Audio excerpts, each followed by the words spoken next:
Hello नमस्कार बिहार के शिक्षक साथियों बिहार सक्षमता परीक्षा 4.0 की परीक्षा बहुत ही नज़दीक आ गई है और जो भी साथी इस परीक्षा की तैयारी में लगे हुए हैं उनके लिए आज का यह वीडियो बहुत ही महत्वपूर्ण होने वाला है, क्योंकि आज हम इस वीडियो में कवर करने वाले हैं राष्ट्रीय शिक्षा नीति 2020 संबंधित 20 बहुत ही महत्वपूर्ण प्रश्न। तो साथियों वीडियो को अंत तक जरूर देखिएगा और अगर वीडियो पसंद आए तो वीडियो को लाइक और चैनल को सब्सक्राइब करिएगा। इस चैनल पर आगे भी आपको सक्षमता परीक्षा संबंधित बहुत सारे कंटेंट मिलेंगे। चलिए दोस्तों वीडियो शुरू करते हैं।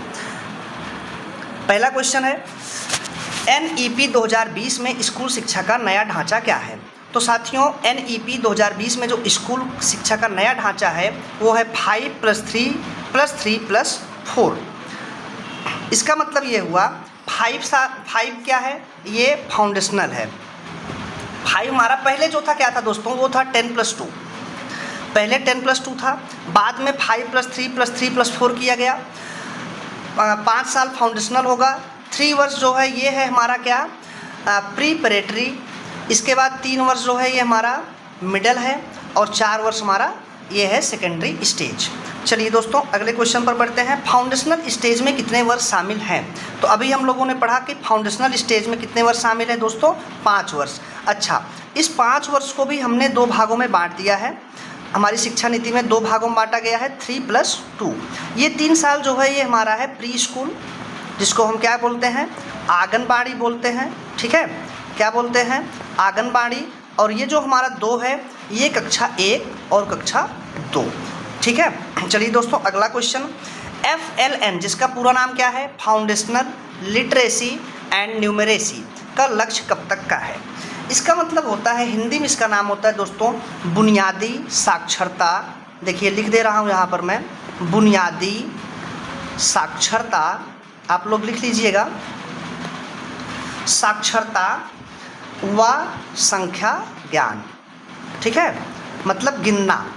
तो ये जो है FLN इसका हिंदी में पूरा नाम है।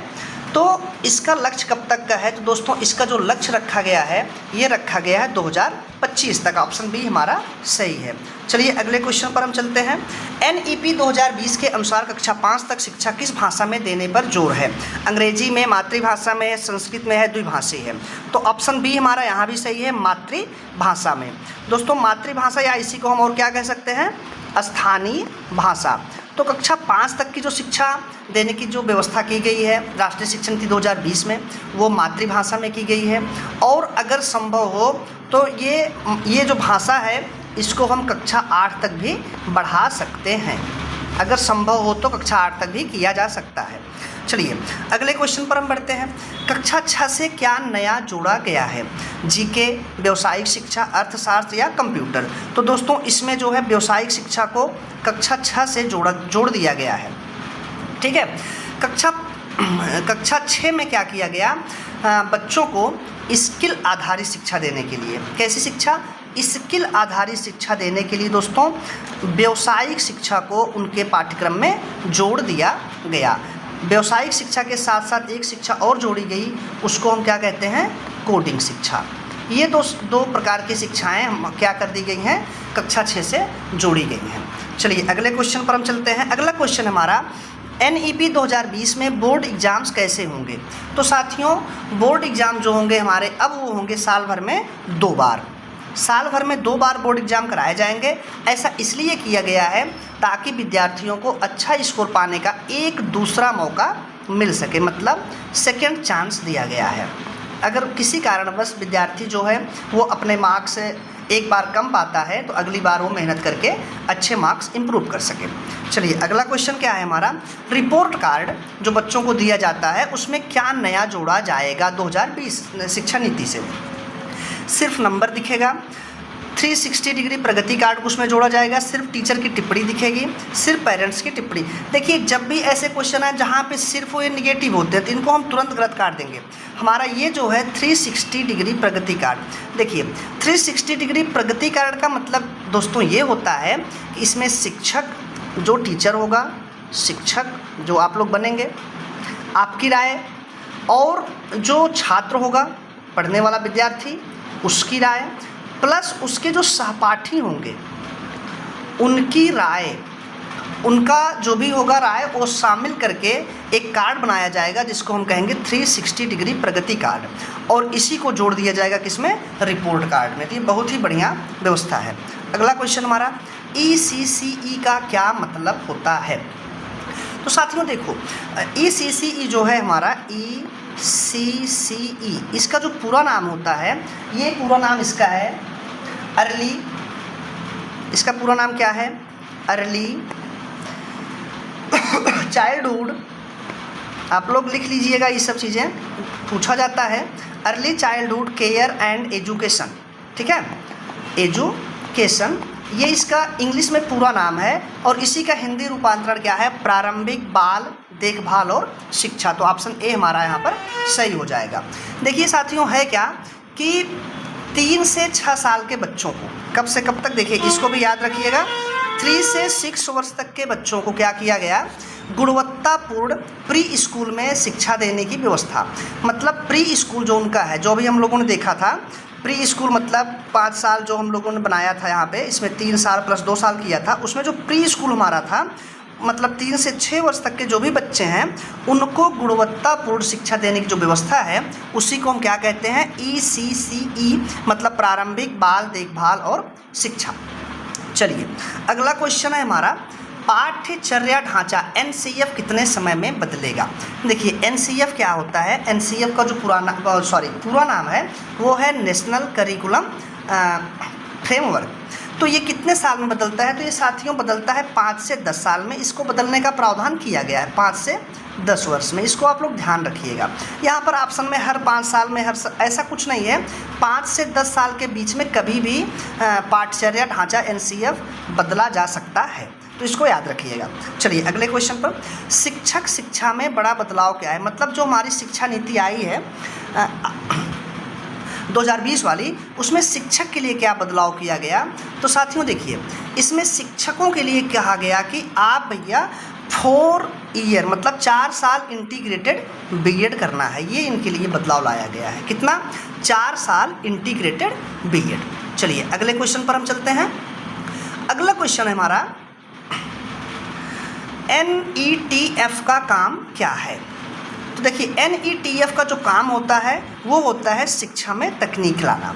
मतलब शिक्षा ऐसी रटन तो शिक्षा नहीं, उसमें तकनीक लाना, ये हमारा NETF का काम होता है। अगले क्वेश्चन पे चलते हैं, एकेडमिक बैंक ऑफ क्रेडिट किसके लिए है। तो साथियों देखिए, एकेडमिक बैंक ऑफ क्रेडिट जो है ये होता क्या है, ये होता है छात्रों के लिए डिजिटल क्रेडिट बैंक, जो कोर्स बदलने में सुविधा देता है। क्या करता है ये कोर्स बदलने में सुविधा देता है। ध्यान दीजिएगा, कोर्स बदलने में सुविधा देता है ये। और ये कहाँ लागू होता है, ये प्राथमिक स्कूल में या प्राथमिक कोचिंग में शिक्षण किसके लिए लागू है, तो आप कहेंगे ये कॉलेज में होता है, कॉलेज या विश्वविद्यालयों में ये लागू होता है। ठीक है, चलिए अगले क्वेश्चन पर चलें। अगला क्वेश्चन हमारा, परीक्षा का नया तरीका क्या है। रट्टा आधारित, ये तो बिल्कुल गलत हो जाएगा। योग्यता आधारित, मौखिक आधारित, केवल लिखित। देखिए केवल यहाँ पे आ गया तो इसको तुरंत गलत मार देंगे। मौखिक भी नहीं, तो योग्यता आधारित अब परीक्षा का नया तरीका बनाया गया है। चलिए अगला क्वेश्चन है हमारा, FLN मिशन क्या है। FLN अभी हम लोगों ने पढ़ा, तो इसका जो मिशन है वो है निपुण भारत। अभी इसके बारे में हम लोग चर्चा करेंगे। ठीक है, चलिए इसका उद्देश्य क्या है। FLN मिशन का जो ये निपुण भारत है, इसका उद्देश्य क्या है, इसको देख लीजिए आप लोग एक बार। इसका उद्देश्य साथियों ये है कि हर बच्चा लिख लीजिएगा, हर बच्चा कक्षा 3 तक, कब तक, कक्षा 3 तक पढ़ना, लिखना और क्या करना, और गिनना सीख ले।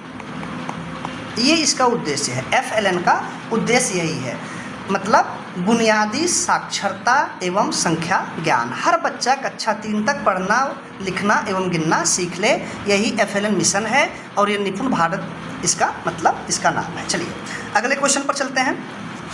व्यावसायिक शिक्षा का लक्ष्य कितने बच्चों तक, व्यावसायिक शिक्षा का लक्ष्य कितने बच्चों तक है।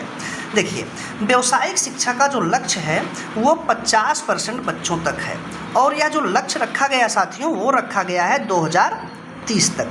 इसका अर्थ ये हुआ कि 2030 तक, तो कब तक, 2030 तक 50% बच्चों को स्किल और व्यावसायिक शिक्षा में जोड़ा जाएगा। ये लक्ष्य रखा गया है 2020 की शिक्षा नीति के तहत। ठीक है, चलिए अगले क्वेश्चन पर चलते हैं हम लोग।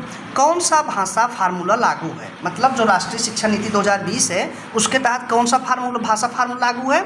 तो हम कहेंगे हमारे यहाँ 3 स्तरीय भाषा फार्मूला लागू है। कौन कौन सी है वो? तो वो तीनों कौन कौन सी भाषा फार्मूला हम लिख लेते हैं, हम देखते हैं। वो भाषा फार्मूला है हमारा, एक तो मातृभाषा है, मातृभाषा, या इसी को हम क्या कहते हैं, स्थानीय भाषा, प्लस हिंदी में शिक्षा हमें दी जाएगी, या इसी को क्षेत्रीय भाषा में, मतलब हिंदी के अलावा मान लीजिए कहीं असम में असमिया या पंजाबी क्षेत्रीय भाषा में शिक्षा देंगे, और प्लस अगली तीसरी भाषा कौन सी है, अंग्रेजी। ये 3 भाषा जो है ये फार्मूला राष्ट्रीय शिक्षा नीति 2020 के तहत लागू की गई है। ओके, चलिए अगला क्वेश्चन क्या है हमारा। निपुण जो है ये निपुण भारत किसके साथ जुड़ा हुआ है? उच्च शिक्षा के साथ, या प्राथमिक के साथ, या तकनीकी शिक्षा, या कार्य शिक्षा? तो देखिए अभी हम लोगों ने क्या देखा कि जो निपुण है ये किसके साथ जुड़ा हुआ है, ये जुड़ा हुआ है हमारा प्राथमिक शिक्षा के साथ। इसमें क्या था, कक्षा 3 तक के बच्चों को क्या करना था, पढ़ना, लिखना और गिनना आ जाना चाहिए। कब तक, 2030 तक। याद रखिएगा, ये सब चीज़ें भूलना मत आप लोग। चलिए अगले क्वेश्चन को देखते हैं। 19वां क्वेश्चन हमारा, सभी बच्चों को स्कूल में दाखिला कब तक दिलाना है? देखिए जो राष्ट्रीय शिक्षा नीति 2020 आई हमारी, उसके तहत क्या कहा गया, उसके तहत क्या लक्ष्य रखा गया कि 2030 तक, कब तक, 2030 तक 100%, कितना, 100% बच्चों को स्कूल में नामांकन करवाना है। मतलब कोई भी बच्चा छूटेगा नहीं, 100% बच्चों का नामांकन दाखिला स्कूल में दिलाना है हमको। ठीक है, तो ये हमारा हो गया 1900। ये कब तक रखा गया लक्ष्य, 2000। ये सब लक्ष्य कब तक है और कितने % बच्चों, ये सब आप एकदम रट लीजिएगा। अगला क्वेश्चन हमारा, राष्ट्रीय शिक्षा नीति 2020 का, NEP 2020 का मुख्य सिद्धांत क्या है? रटना, लचीलापन, केंद्रीकरण और परीक्षा पर जोर। तो इसका जो मुख्य सिद्धांत है वो है लचीलापन, या इसी को क्या और कह सकते हैं, बहुविषयक शिक्षा। मतलब बच्चा जो है वो एक विषय में नहीं, कई सारे विषयों में शिक्षा ग्रहण करेगा, तो इससे बोझ और बोर नहीं होगा बच्चा। तो साथियों ये हमारा 20वां क्वेश्चन था।